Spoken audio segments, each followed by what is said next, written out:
If waking up at 5 in the morning to grind out miles on a treadmill feels like the price of real endurance, there's some bad news. That approach isn't just inefficient. Done the way most people do it, it can make the heart stiffer instead of stronger, and slowly wear down the very engine inside the muscles that endurance actually depends on. Real endurance was never about toughness. It was never about how much pain a body can absorb before it quits. It comes down to something closer to plumbing and pressure. How much blood the heart can move with every single beat, and how well the muscles can burn fuel once that blood arrives. And almost everything the fitness world repeats about pushing through the pain gets that mechanism exactly backwards. Here's the part that sounds wrong at first. The heart doesn't get most of its training while running. It gets trained in the seconds right after stopping. That idea isn't a modern gimmick. It traces back to a track in 1930s Germany, where a coach named Waldemar Gerschler teamed up with a cardiologist named Herbert Reindl. They weren't interested in counting miles or chasing a faster pace. They were obsessed with one question: what was the heart actually doing, moment to moment, during training? To find out, they ran an enormous study, around 3,000 subjects, each put through a tightly controlled, heart rate-based program lasting about 3 weeks, and the result was startling. In roughly 21 days, they measured heart volume increasing by about a fifth, not after years, after 3 weeks. But the real insight was when that growth happened. It wasn't during the hard running, it was during the recovery between efforts. That's why the method earned the name interval training, because the interval, the rest, was the part doing the work. Here's the mechanism. During a hard effort, the heart races to push oxygen to the legs. The moment that effort stops, heart rate starts dropping fast because the body no longer needs all that oxygen. But the blood doesn't get the message right away. It's still surging back toward the heart with momentum. So for a few seconds, there's a perfect collision. A heart that's slowing down, which gives it more time to fill, flooded with more returning blood than steady running ever delivers. The chamber stretches further than it could at any constant pace. Repeat that stretch, session after session, and the chamber adapts by growing. A coach, using nothing but a stopwatch and a finger on the pulse, turned an unknown runner named Rudolf Harbig into an 800-meter world record holder in 1939, a record that stood for 16 years. The recovery built the engine. Most people assume the opposite. They believe that if the heart is pounding at its absolute ceiling for the entire run, that must be the best possible workout. The reality is the reverse. When the heart beats too fast, there isn't enough time between beats for it to fill. Less blood goes in, so less blood comes out with each contraction.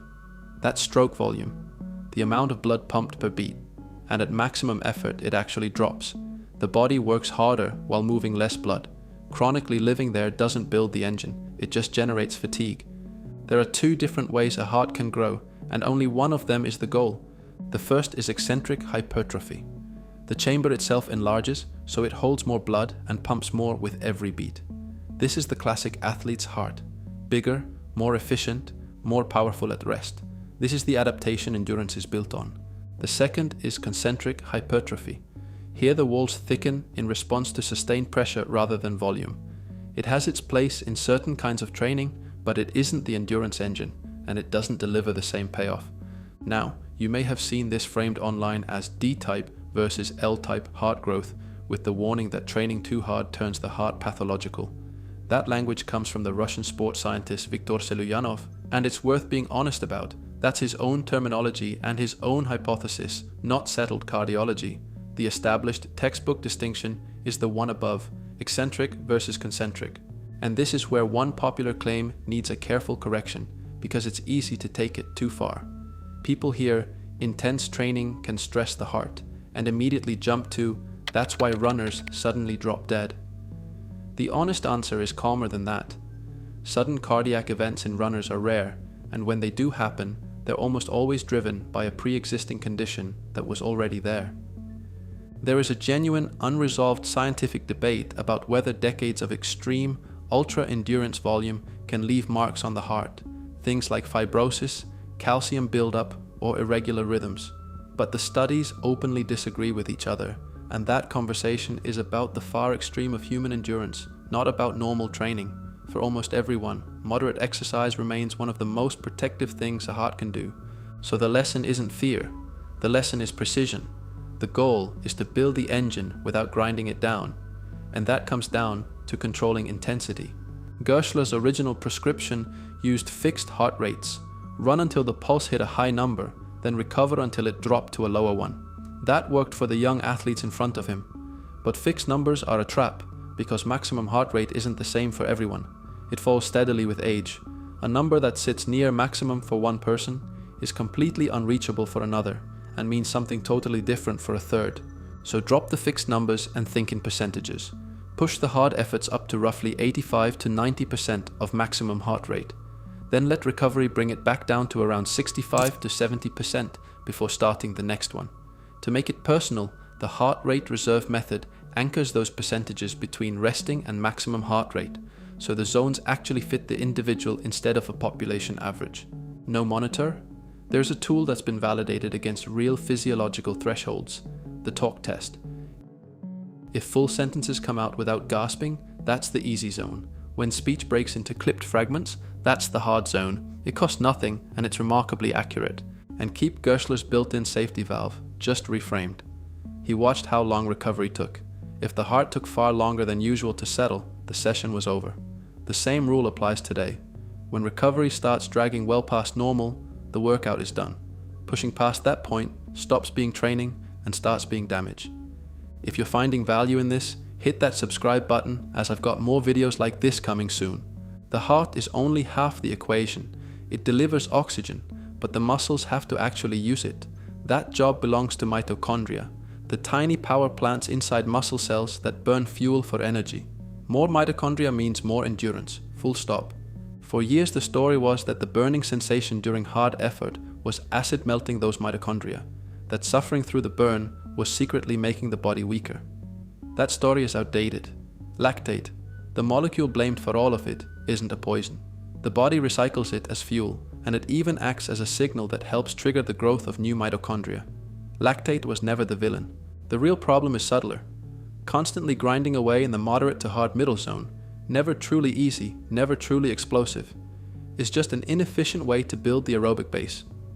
This is where a strand of Russian sports science comes in, and it's worth being precise about who's who, because the internet tends to blur them into one Soviet secret. Yuri Verkhoshansky was the genuine Soviet-era theorist, the one who developed block training and the early anti-glycolytic concepts. Decades later, Viktor Selyanov advanced related but far more contested ideas about building mitochondria in the powerful fast-twitch fibers. His work is recent, he revised it constantly, and it's actively debated rather than proven. And Pavel Tsatsouline is the coach who packaged a version of these ideas for a Western audience. Strip away the disagreements and the shared principle is clean and useful. Do something explosive for only 5 to 10 seconds, a sprint, a jump, a hard set of swings with a kettlebell, or just body weight. Stop before the burn ever shows up. Then rest long enough to fully recharge before the next effort. Stack many short bursts across a session and the total work adds up, but the fatigue never does. There's no grinding, no pain cave, no puke bucket. Whether or not Selyanov's specific cellular claims hold up under scrutiny, the structure itself is low fatigue, repeatable, and easy to recover from. Here's why most people stall. They live almost entirely in that grey middle zone. Every run is moderately hard. Nothing is ever truly easy, and nothing is ever truly explosive. It feels productive because it feels difficult, but it's the least effective place to spend the time. The pattern that actually works, the one the best endurance athletes in the world use, is polarized. Roughly 80% of training is genuinely easy, conversational, controlled, almost frustratingly comfortable. The other 20% is genuinely hard, and there's almost nothing in between. The easy majority builds the engine, a bigger heart and more mitochondria accumulated without wearing the body down. The hard minority sharpens it. The middle, the zone most people default to, mostly just produces fatigue without much adaptation in return. That's the real line between training with intent and simply collecting suffering. Exhaustion is not the same thing as progress. The badge of honor mentality, running until something gives out and calling that fitness, confuses how a workout feels with what it actually does. Endurance was never about grit. It's a bigger heart that moves more blood with every beat, and muscles packed with mitochondria that burn fuel cleanly and efficiently. A German lab proved almost a century ago that the heart grows during the rest, not the effort. Modern physiology proved the burn was never the point. Put those together and the path is obvious. Build the engine like an engineer, not a masochist. Easy most of the time, sharp some of the time, and patient enough to let the recovery do the work it was always meant to do.